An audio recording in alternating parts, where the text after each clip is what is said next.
Hello दोस्तों, स्वागत है आपका स्पार्क कोचिंग सेंटर में। तो गाइज आज की वीडियो में हम पढ़ेंगे क्लास 12 की हिंदी। इससे पहले और भी वीडियोस अपलोड हो गई हैं हिंदी की, जस्ट आपको प्लेलिस्ट पे विजिट करना है और देखना है। तो आइए, जो आज की वीडियो है उसमें हम पढ़ेंगे अंतराल भाग 2 और इसमें 3 चैप्टर हैं। तो इन तीनों चैप्टर के सबसे इंपॉर्टेंट क्वेश्चन हम इसमें पढ़ने जा रहे हैं। तो आपने अगर पहले वाली वीडियोज़ नहीं देखी तो जरूर जाके देखिए। साथ ही साथ यहाँ पर पॉलिटिकल साइंस की प्रैक्टिस भी आपसे करवाई जा रही है, तो आप उस प्लेलिस्ट पर भी विजिट कर प्रैक्टिस कर सकते हैं। तो आइए स्टार्ट करते हैं। थोड़ी सी बैकग्राउंड जो क्या नाम है नॉइज़ है वो आ सकती है, क्योंकि अभी थोड़ा सा माइक उस हिसाब का नहीं है और आज होली भी है, तो कहीं ना कहीं थोड़ी सी प्रॉब्लम हो सकती है थोड़ी सी वॉइस में, ठीक है। तो सॉरी फॉर दैट। आइए स्टार्ट करते हैं। देखिए, पहला चैप्टर है सूरदास की झोपड़ी, ठीक है।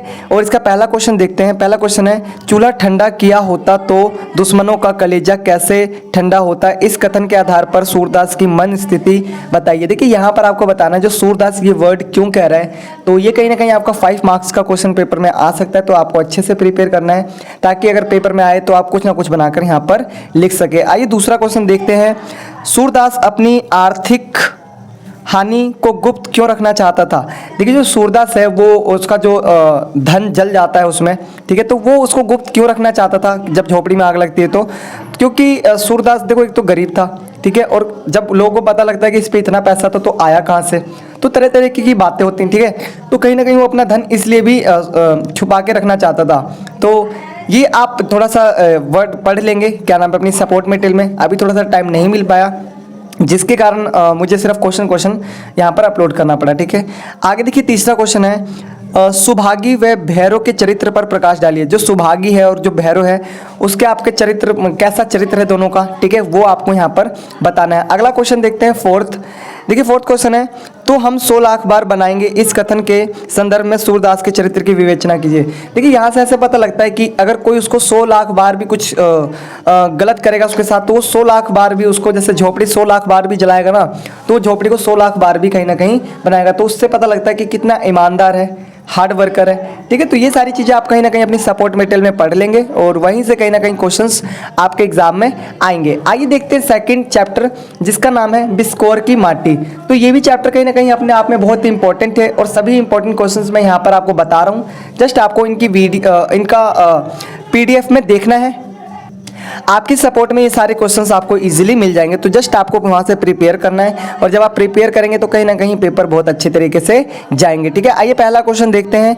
लेखक ने किन आधारों पर अपनी माँ की तुलना बत्तख से की है। देखिए, कहीं ना कहीं जो बत्तख जैसे कार्य करता है अपने बच्चों के लिए, जो बत्तख माँ होती है, उसी तरीके से जो इंसान की माँ होती है वो भी कहीं ना कहीं उसी तरीके का कार्य करती है। तो कहीं ना कहीं बत्तख से कंपेयर किया गया है, क्योंकि दोनों में सिमिलैरिटीज मिली है, समानार्थी मिली है। आगे देखिए, दूसरा क्वेश्चन है, लेखक की प्रकृति लेखक की प्रकृति नारी और संघर्ष संबंधी मान्यताओं का वर्णन कीजिए। जो लेखक है वो किस तरीके से कहता है कि जो नारी का सौंदर्य है वो कहीं ना कहीं प्रकृति से संबंधित है, ठीक है। तो आपको ये बताना है इजीली, आपके सपोर्ट में सारे क्वेश्चंस मिल जाएंगे। आगे देखिए, तीसरा क्वेश्चन है आपका, गर्मी और लू से बचने के उपाय का विवरण कीजिए। देखिए, ये वाला मोस्ट इंपॉर्टेंट क्वेश्चन है इस चैप्टर का, तो ट्राई करेंगे आप बहुत अच्छे से इसको प्रिपेयर करें ताकि कहीं ना कहीं पेपर में आप अच्छे से इन क्वेश्चन के आंसर दे सकें, ठीक है। आगे देखते हैं, चौथा क्वेश्चन है आपका, बिस्कोर की माटी लेखक के मन में क्यों बस गई। जो बिस्कोर की माटी है वो लेखक के मन में क्यों बस गई, आपको यहाँ पर बताना है सारी चीजें, ठीक है। तो चैप्टर के अकॉर्डिंग आपको डिफाइन करना है। तो गाइज आपको क्या करना है कि जस्ट सपोर्ट मटेरियल में लास्ट में कुछ क्वेश्चन दिए हुए हैं, उनको आपको अच्छे से प्रिपेयर करना है, उनको अच्छे से पढ़ना है। अगर आप उन क्वेश्चन को अच्छे से प्रिपेयर करते हैं तो कहीं ना कहीं आप देखेंगे कि आप इजिली अपने पेपर में मार्क्स अच्छे ला सकते हैं। तो आइए देखते हैं तीसरा चैप्टर।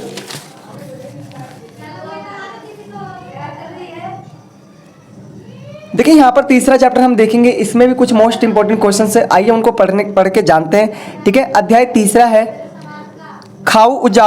अपना मालवा खाओ उजाड़ू सभ्यता में। पहला है, धरती का वातावरण गर्म क्यों हो रहा है, इसके गर्म होने में यूरोप और अमेरिका की भूमिका लिखें। जो धरती का तापमान है वो क्यों गर्म हो रहा है, उसका वातावरण क्यों ग्लोबल वार्मिंग हो रही है, तो इसमें यूरोप और अमेरिका की भूमिका लिखना है। तो देखो, कहीं ना कहीं इन्होंने पहले ही अपने आप को विकसित कर लिया है, तो इन्होंने क्या करा है कि जो प्रकृति है उसको हानि पहले ही पहुंचाया है, ठीक है। तो ये सारी चीज़ें आपको यहाँ पर डिफाइन करनी है, इजीली आप कर पाएंगे। अपनी सपोर्ट मटेरियल को पढ़ें थोड़ा सा, उन्हीं में से कहीं ना कहीं ये क्वेश्चन पूछा जाएगा। आगे देखिए, दूसरा क्वेश्चन है, आज की सभ्यता इन नदियों को गंदा पानी के नाले कैसा कैसे बना रही है। जो आज की सभ्यता है, आज के लोग हैं, वो किस तरीके से जो नदियाँ हैं उसको एक गंदे नाले के रूप में तब्दील कर रहे हैं, बदल रहे हैं। तो ये आपको यहाँ पर बताना है कि वो किस तरीके से हो रहा है। औद्योगिकरण से हो रहा है, शमशान घाट से हो रहा है, और त्यौहार इत्यादि में जो वो फूल पत्ती इत्यादि फेंकते हैं उससे भी कहीं ना कहीं जो नदी है वो पोल्यूटेड हो रही है। ठीक है, आगे देखिए तीसरा है, मालवा में जब बरसात की झड़ी लगी रहती है तब मालवा के जनजीवन पर इसका क्या प्रभाव पड़ता है। देखिए जब मालवा में बरसात कंटिन्यूसली होती रहती है तो वहाँ पर इससे इसका क्या इफेक्ट पड़ता है ये आपको यहाँ पर बताना है। ठीक है, तो इजीली आप इन चीज़ों को डिफाइन कर पाएंगे। ठीक है, आगे देखिए क्वेश्चन नंबर 4 है आपका, लेखक के विचार में हम जिसे विकास की औद्योगिक सभ्यता कहते हैं यह उजाड़ की अब सभ्यता कैसे है। देखो लेखक कह रहा है कि जिससे हम कह रहे हैं ना कि हम कहीं ना कहीं विकास कर रहे हैं, जैसे अभी भारत है, भारत कहते हैं कि कहीं ना कहीं विकास कर रहा है, तो लेखक ने ऐसा कहा है कि कहीं ना कहीं जो विकास है ना वो कहीं ना कहीं हम अपनी सभ्यता को मिटा रहे हैं। तो ऐसा क्यों कहा है, पाठ के आधार पर आपको डिफाइन करना है। देखिए थोड़ा सा आज बैकग्राउंड नॉइज आ सकता है बिकॉज टुडे इज़ होली, और होली के कारण सभी के घरों में गीत गाने इत्यादि बज रहे हैं, और जिसके कारण जो वॉइस है वो थोड़ी सी अनकंफर्टेबल लग सकती है, but sorry for this time. But जो नेक्स्ट होली आएगी हम ट्राई करेंगे कि जो नेक्स्ट क्लासेस हों वो आपको एक बढ़िया माइक से क्लासेस प्रोवाइड करवाए। ठीक है, तो आज के लिए इतना ही, मिलते हैं नेक्स्ट वीडियो में जिसमें हम पढ़ेंगे अभिव्यक्ति और माध्यम। ठीक है, तो आज के लिए इतना ही। जय हिंद, जय भारत।